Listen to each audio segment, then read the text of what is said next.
Nina,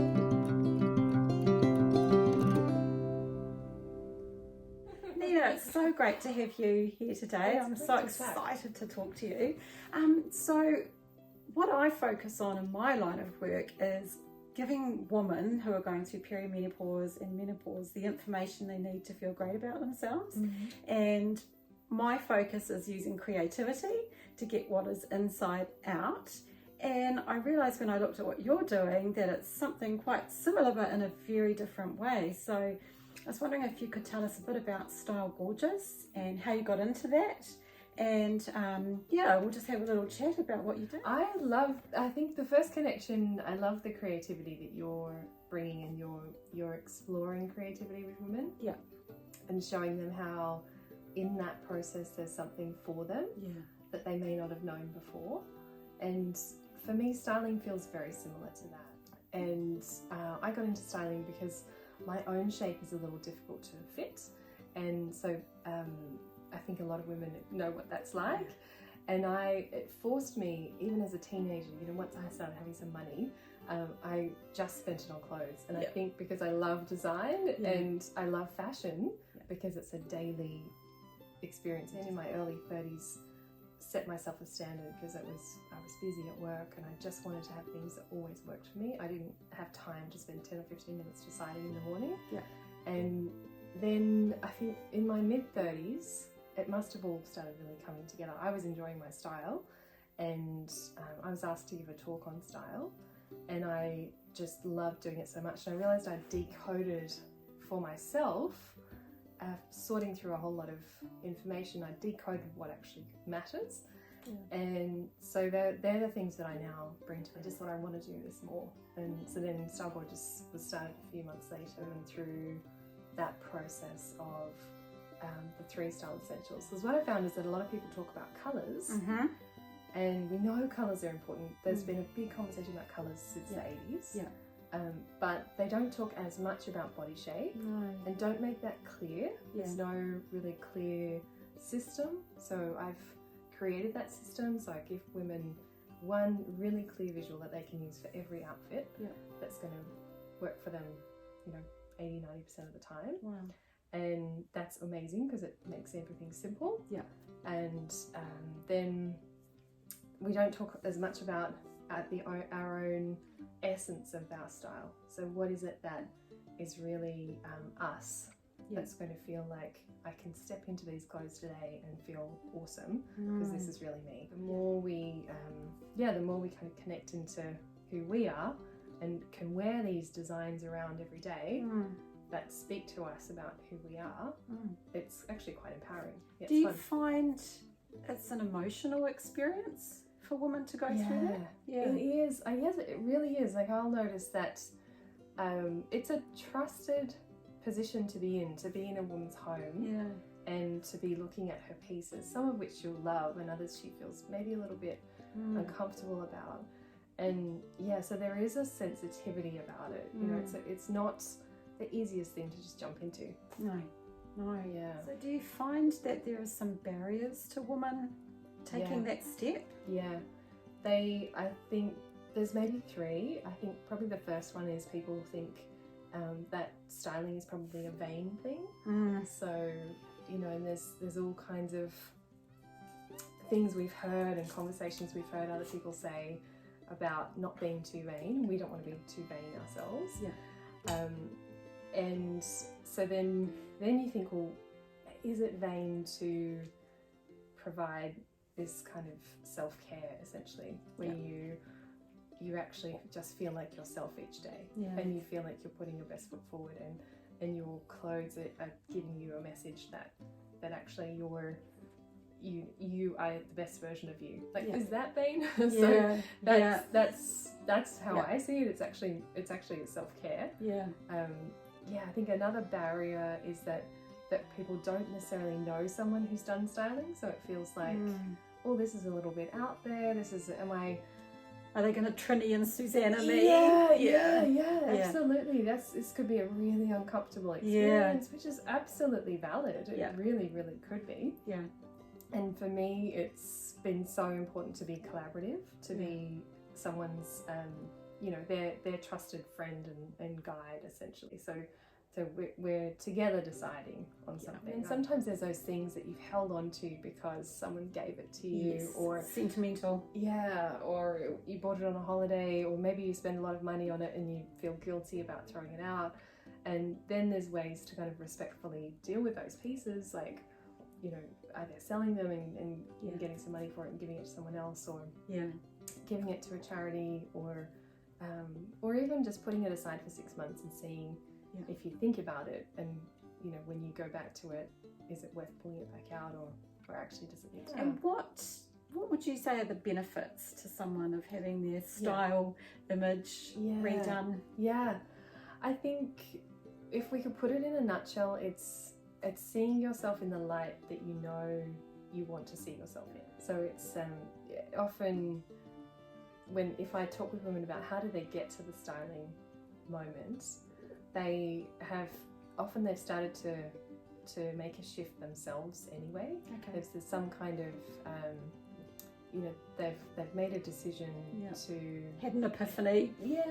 They've realised, I'm not actually suited to that career, and this is a new career, or my life, you know, used to be like this and now I want it to be like this. Interesting dance that goes on where when you're wearing your clothes, there's like an inner and an outer connection. Yeah. So what you wear on the outside can sometimes help you feel something on the inside, and then how you feel on the inside can sometimes be expressed by what you're wearing on the outside. Yeah. That authenticity and that integrity of actually being able to really be yourself, not just in what you're feeling like, but also how you are on the outside and what you're presenting and kind of how you're moving around. Do you find that women have an image of themselves that you don't see?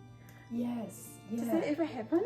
Yeah. Oh, for sure. It definitely does. So I think that's actually really, really common. That's where the style keywords and also the style personality, and there's a whole style development process. That's a 7-step style development process where we can really help a woman understand her unique essence of her style. So women that she could follow in the media who she'll get some inspiration from, you know, what's the all the influences that have come in through her art and through her music and all these other influences that are kind of the essence of her unique. Means that when you go to get dressed, everything is much more likely to coordinate together, and you're going to feel as you approach your wardrobe like, oh, what do I get to wear today, rather than it's not working. And do you think are we obsessed with size in New Zealand? Yeah, it's a good question. I think there's a natural hesitancy that everyone has about discussing their size, and so the brands have all worked out that we'd rather be a smaller size than a larger size. But then larger size, like, there are some gorgeous garments and some beautiful ways of dressing, and style is absolutely beautiful on larger women who embrace their size.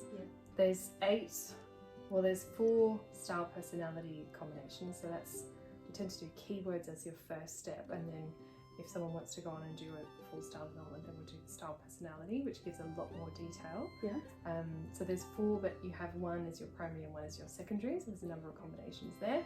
And then there's 5 different body shapes.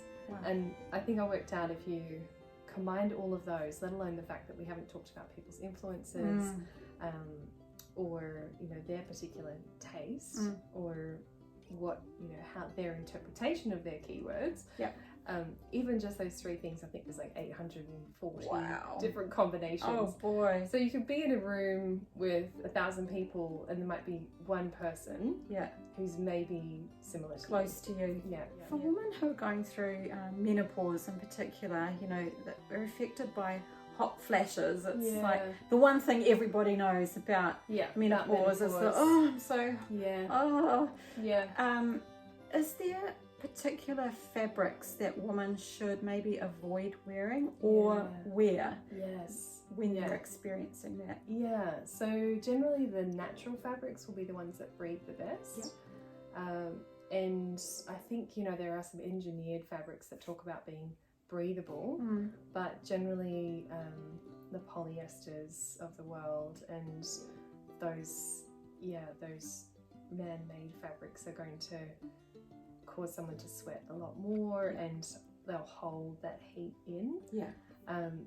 Mind you, someone could be shopping and think that something's polyester, but it's actually viscose, which is a natural fibre. Oh, is it? Yeah, so if someone likes that kind of sheer, floaty type corporate style top, often it's used for corporate style, but there's plenty of kind of weekend and dress up, you know, for the weekend type wear as well. Yeah, just to look at the label and look for viscose. I always thought that was a man-made fibre. Yeah, it's I think it's bamboo, and they've had to do a lot to it. Okay. But it is technically a natural fibre. Yeah. So when you say natural, you're talking cotton. Cotton, silk not so much, because silk can be very warm. Yeah. But cotton and the viscose, and then there's something else called tencel, which is basically a treated cotton that's quite light and easy to wear. Linen as well can be quite breathable. And the nice thing about linen is it's often styled in quite loose styles. So you'll find a linen shirt, you'll find wide linen pants, so things that give a little bit of breathability as well. Do you find that over a woman's lifetime, when you say you do their colours, would that change as you age? Yes. So these are my colours here. And while my colours might, while I'm in my mid-40s, I do have some greys. So I'm noticing that my skin is darkening, which happened in my family and can happen for some women as they get older. And so I'm starting to feel like my strongly coloured hair is a little too strong now. So, you know, as everything shifts, it may, you know, maybe in about 5 years' time, I might start thinking about putting some streaks through it and just starting to lighten it down a little bit. But generally, once women get to the point where they're quite grey, whatever grey looks like for them, they will tend to feel more comfortable in the lighter shades. And so all of these tones, all of these colours are still their palette. That's still the palette. Generally our palettes don't change over time. Access your services, Nina, like how do they get hold of you to, if they wanted to have their style and their image done? Well, I love to meet women and find out what they, where they're at, what they would like to achieve, and then have a little bit of a collaborative chat really around, is now the right time, you know, are we the right service?